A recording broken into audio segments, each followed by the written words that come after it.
Good morning, students. Today I am going to explain you how we determine the exchange rate in a free market. So children, determination of exchange rate in a free market is actually driven by the forces of supply and demand. And accordingly, exchange rate is determined. And this exchange rate is also known by the name of free rate of exchange, or you can say a flexible rate of exchange. The reason, because this rate of exchange, it varies according to the variation in the supply and demand parameters. So let's see how equilibrium rate of exchange has been determined.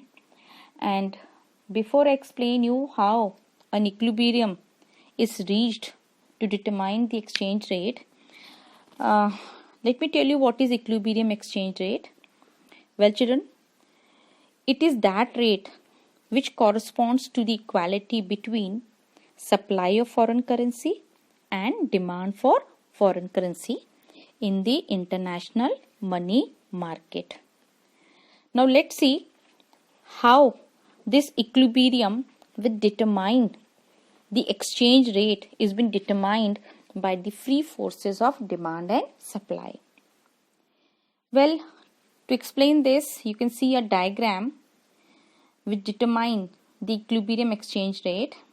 And in this diagram, if you see, on the x-axis we have the supply and demand of foreign currency, and on the y-axis is rate of exchange.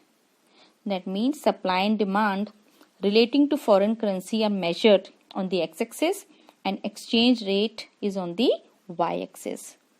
Now if you all can see, there is a curve D. This is demand curve. D demand curve and S is the supply curve of a foreign currency. Now children, if you all can see, this D curve is negatively sloped downward. If it is negatively sloped downward, you all know very well that this demand curve which is coming down, it indicates that the quantity demanded of a foreign currency, that is say US dollar, increases when exchange rate falls. That is when US dollar becomes cheaper in relation to a rupee. So in that condition, D curves come down.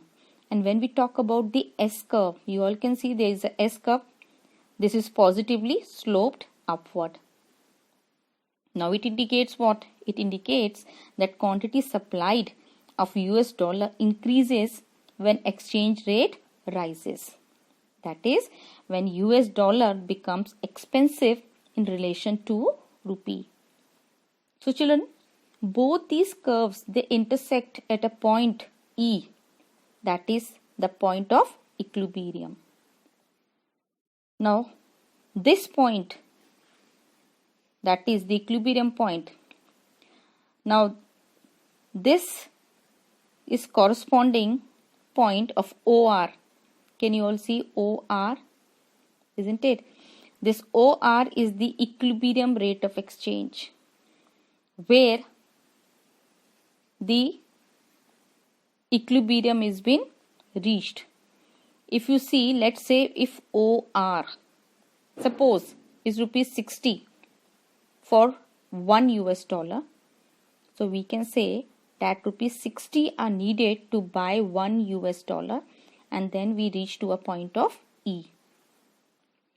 Now children, let's say if the prevailing rate of exchange rate happens to be OR1. If you see in the diagram on the y-axis, if we say now that the exchange rate changes to OR1 and quantity supplied of foreign currency now exceeds the quantity demanded. That is ON is the quantity supplied. Can you all see? ON is the quantity supplied on the x-axis, which is greater than OM. OM on the x-axis is the quantity demanded. So children, it is a situation of excess supply. MN is the excess supply. Now this lead to a fall in the rate of exchange. And as soon there is a fall in the rate of exchange, then a fall in this rate of exchange will continue till excess supply is totally eliminated. Now it happens when the rate of exchange reaches back its equilibrium level, that is OR.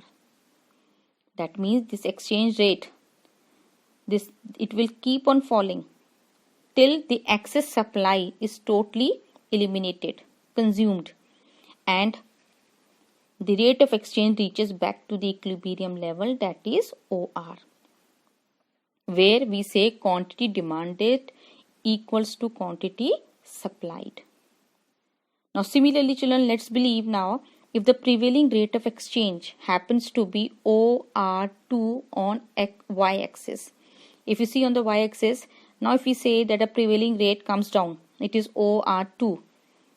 Now quantity demanded for foreign currency will be more than its quantity supplied. Means the quantity demanded for foreign currency is more now in comparison to the quantity supplied. So children, it is a situation of excess demand, that is MN. Now it will lead to what? It will lead to a rise in exchange rate. Why? Because now the supply is less and demand for foreign currency is more.